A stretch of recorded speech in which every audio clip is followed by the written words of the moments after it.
ছাত্র জনতার আন্দোলনের ফসল হলো প্রফেসর ইউনূসের সরকার।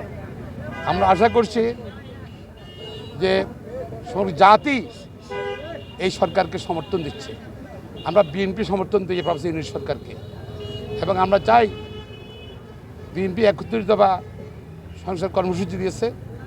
আমরা চাই সরকার কর্মসূচি খুব তাড়াতাড়ি করবে এবং দ্রুত জনপ্রতিনিধির হাতে ক্ষমতা হস্তান্তর করবে সরকারের মধ্যে।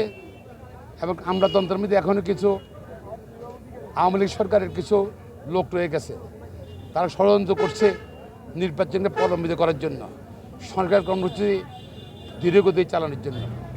সরকারকে যে সতর্ক করছি আমরা, এটা একটা ষড়যন্ত্র। তাদের ষড়যন্ত্র থেকে সাবধান থাকতে হবে। আর আমরা সরকারকে সমর্থন দিয়ে যাবে। আশা করি সরকার তাড়াতাড়ি সংসদ কর্মসূচি শেষ করে পার্লামেন্ট নির্বাচন করে জনগণের কাছে ক্ষমতা হস্তান্তর করবে। আজকে এই দলের এই হলো আমাদের বক্তব্য। কোনো সমস্যা আরও ষড়যন্ত্র হতে পারে, সেই ষড়যন্ত্র মোকাবেলার জন্য।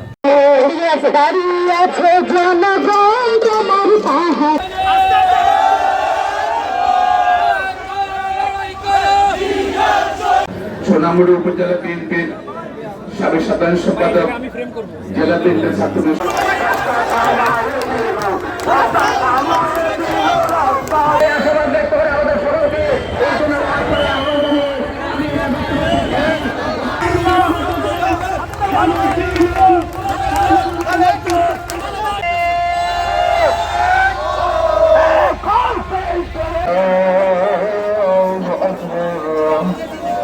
أشهد أن لا حي على